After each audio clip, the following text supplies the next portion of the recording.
Kwanza natoa shukrani kwa uongozi wa wilaya hapa Kongwa. Maneno yangu ni kama ifuatavyo. Nimepita na nimeona athari ya mvua. Tuna mvua yenyewe imenyesha mahala pengine kabisa huko. Mvua imenyesha Manyara, lakini athari tunaziona hapa Dodoma. Maelekezo yangu, kama mnavyoona hiyo diversion tayari imeshatuletea tatizo, na mvua ndio zinakuja, ndio kwanza zinaanza. Wewe ninakupa wiki moja huo umemaliza ili jambo la kuweka lami katika kipande hiki cha kilomita 2. Nadhani tumeelewana vizuri. Kwa hivyo mfanye hiyo kazi usiku na mchana kuhakikisha kwamba mnaikamilisha hiyo kazi. Ninyi ni wakandarasi wazawa. Nataka nihakikishe kuwaoneni mnakamilisha kazi zetu kwa wakati na mnakamilisha kazi zetu kwa ubora. Kwa kuanzia na hii ambayo leo nimeikagua, na unaweza ukaona hiyo foleni hapo.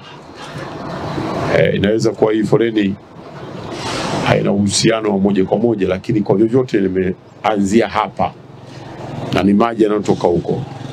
Kwa hiyo nataka wiki ijayo watu badala ya kupita kwenye diversion wapite huku juu. Wakati huo ninyi mtakuwa mnaendelea na hatua za kuweka taa na hatua za kuweka alama, lakini kwanza watoke wahamie huku ili mvua itakapokuja isitukute huko chini tena.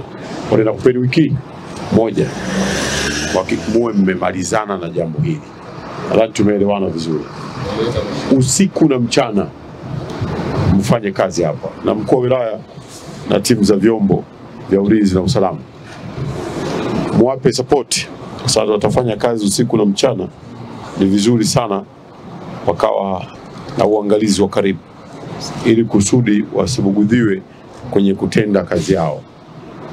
Wafanye kwa uhuru ili ndani ya wiki moja kweli wawe wamekamilisha kufanya hii kazi.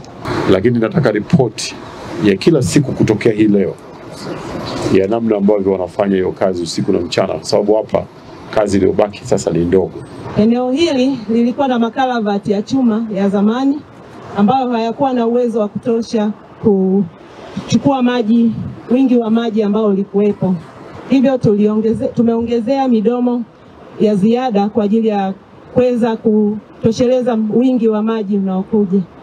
Mheshimiwa Waziri, eneo hili limekuwa likipata athari kubwa ya maji, hasa kutokana na mvua zinazonyesha mikoa ya jirani na Dodoma ikiwemo Manyara. Maji haya yamekuwa yakija kwa wingi sana kwa wakati mmoja, kipindi ambacho hata Dodoma hakuna mvua.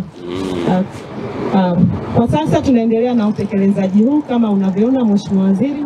Mradi huu unatekelezwa na mkandarasi mzawa. Kazi kubwa zilizofanyika katika mradi huu ni ujenzi wa kuongezea makalavati ambao kwa sasa umekamilika, uinuaji wa tuta la barabara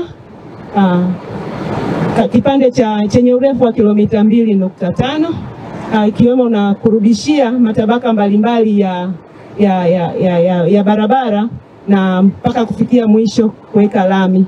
Katika mradi huu tuna jumla ya taa 50 za barabarani zitaenda kuwekwa kwa ajili ya kuimarisha hali ya usalama katika eneo hili.